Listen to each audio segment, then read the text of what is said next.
Olá, pessoal! Tudo bem? Vamos dar início à nossa aula de Teoria do Ordenamento Jurídico do autor italiano Norberto Bobbio. Meu nome é Clara Bonaparte Pedrosa, sou mestranda e bacharel em Direito e vou ministrar essa aula para vocês. Vamos juntos?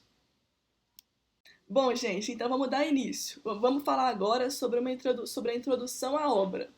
O livro anterior à Teoria do Ordenamento Jurídico, que foi publicado em 1960, se chama Teoria da Norma, que foi publicado em 1958. A Teoria da Norma é um livro que antecede a Teoria do Ordenamento Jurídico, em que na Teoria do Ordenamento Jurídico o Bobbio completa o que ele afirmou em sua obra inicial chamada Teoria da Norma. E o Bobbio, gente, ele tem interesse em Kelsen, em teoria da linguagem e no positivismo jurídico. Ele tem interesse em Kelsen, mas não na sua teoria pura do direito, conforme a gente viu no nosso vídeo anterior. Ele tem interesse em um positivismo analítico, que tem relação com uma contextualização histórica e também com uma teoria da linguagem, em que a linguagem é essencial para a compreensão do direito. Vamos lá, vamos começar o primeiro capítulo. Gente, o primeiro capítulo é chamado Da Norma ao Ordenamento Jurídico. Por quê? Porque o Bobbio, ele traz aqui uma concepção que explica o porquê que o ordenamento jurídico se difere de uma norma. O primeiro tópico desse capítulo é chamado A Novidade do Problema do Ordenamento. Em teoria da norma, estudou-se a norma isoladamente. Em teoria do ordenamento, estuda-se seu conjunto.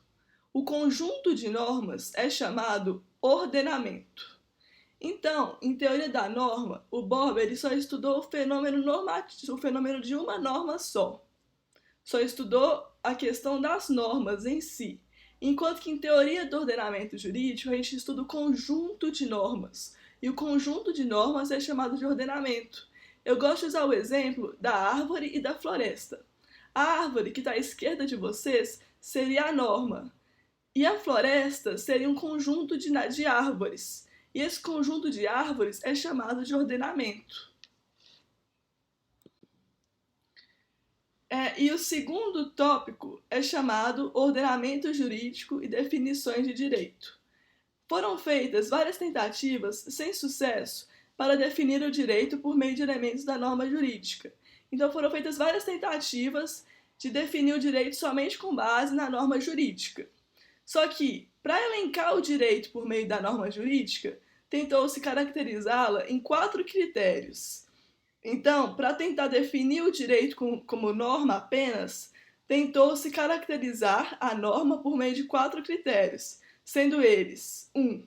O critério formal, 2. O critério material, 3. O critério do sujeito que põe a norma e 4. O critério do sujeito ao qual a norma se destina. Eu vou explicar cada um deles agora para vocês, então fiquem atentos. O critério formal é o primeiro critério, que diz respeito ao fato de que o direito não pode ser caracterizado como norma. O direito ele pode ser definido por meio de qualquer elemento estrutural das normas jurídicas, podendo ser positivas ou negativas, categóricas ou hipotéticas, gerais, abstratas ou individuais, concretas. A primeira e a segunda definição, qual seja as normas positivas ou negativas, ou as normas gerais, abstratas ou individuais, concretas, não podem ser um elemento definidor do direito, porque existem várias normas positivas ou negativas e várias normas que podem ser gerais ou individuais. Então, isso não caracteriza o direito em si. Na segunda formulação, a norma jurídica também não atinge uma força caracterizante. É possível haver normas categóricas ou hipotéticas em qualquer ordenamento. Qualquer ordenamento pode ter uma relação de consequência, como, por exemplo, se A deve ser B. Isso é característica de qualquer ordenamento. Então, uma norma não pode ser caracterizada por si devido a este fato. 2. Critério material. O critério material é o critério que se pode extrair do conteúdo das normas jurídicas, ou seja, das ações reguladas. O objeto da regulamentação por parte das normas jurídicas são todas as ações possíveis do homem. Só que ocorre que o campo das ações possíveis é muito vasto. Então, gente, no critério material diz respeito ao conteúdo das normas. Só que ocorre que o objeto de regulamentação do conteúdo dessas normas é muito amplo.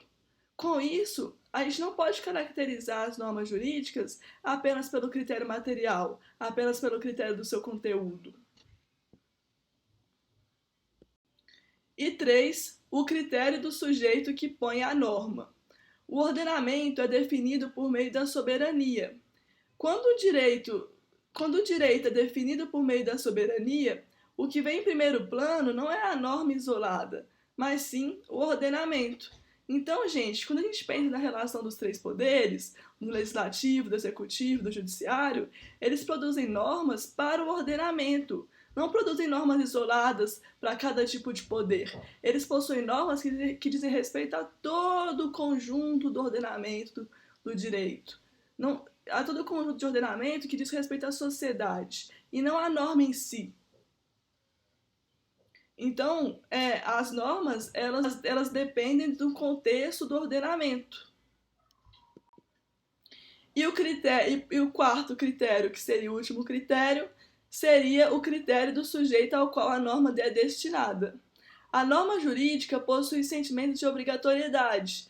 Somente se faz parte de um organismo mais complexo, ou seja, do ordenamento. Eu gosto de fazer aqui uma alusão a uma célula.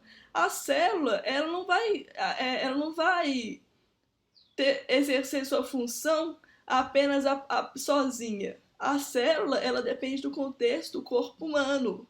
Então, o mesmo vale para a norma. A norma só vai ter o sentimento de obrigatoriedade se ela está inserida em um ordenamento, e não se ela está sozinha. E vamos lá, vamos para o terceiro tópico. Nossa definição do direito, no caso, a definição do direito do Bobbio. A definição do direito está na teoria do ordenamento jurídico e não na teoria da norma, como a gente viu ali no primeiro tópico do capítulo.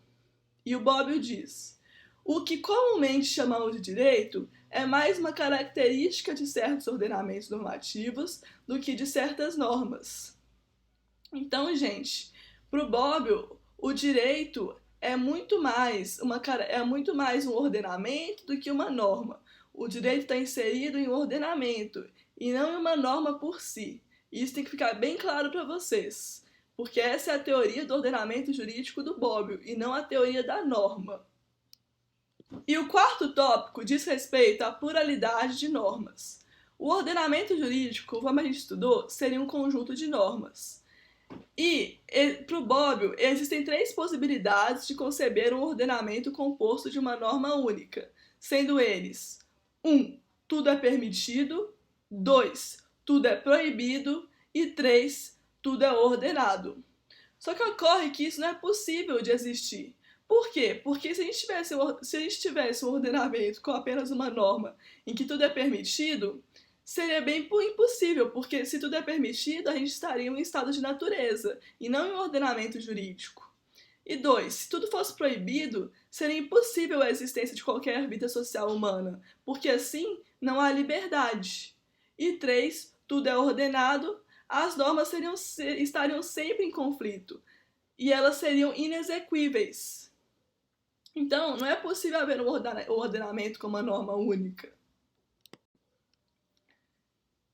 E o Bobbio volta a perguntar: pode-se conceber um ordenamento que ordene ou proíba uma única ação? E ele diz: ordenamentos com apenas uma obrigação não possuem apenas uma única norma de conduta. Então, não é possível existir apenas uma norma no ordenamento, porque ele é composto por um complexo de normas de conduta. Ressalto, aqui são normas de conduta, as normas que dizem respeito às ações dos indivíduos. Então, por exemplo, a gente tem um clube do vinho. O clube do vinho, ele vai ser composto por várias normas de conduta. Por exemplo, traga um vinho a cada encontro. ou então não fique extremamente bêbado. Teriam ali várias normas de conduta. Então, em qualquer ordenamento, a gente não pode ter apenas uma obrigação. A gente tem que ter várias obrigações, várias normas de conduta. No entanto, é possível um ordenamento composto de uma só norma de estrutura. As normas de estrutura são as normas que dizem respeito à estrutura da sociedade, ao como a sociedade é ordenada. Então, por exemplo, em monarquias, como por exemplo na monarquia do Luís XVI, que está na imagem, do rei Luís XVI da França, que está na imagem, é possível um ordenamento composto de uma só norma de estrutura, que diz respeito ao fato de que é o rei que manda. Esse ordenamento de norma de estrutura, ele pode ser passível de existência. Gente, esse foi o nosso vídeo. Espero que vocês tenham gostado. Lembrando que esse é o primeiro vídeo de uma série de vídeos do Norberto Bobbio. Eu vou gravar do primeiro, do segundo, do terceiro, do quarto, do quinto capítulo no decorrer dos próximos dias.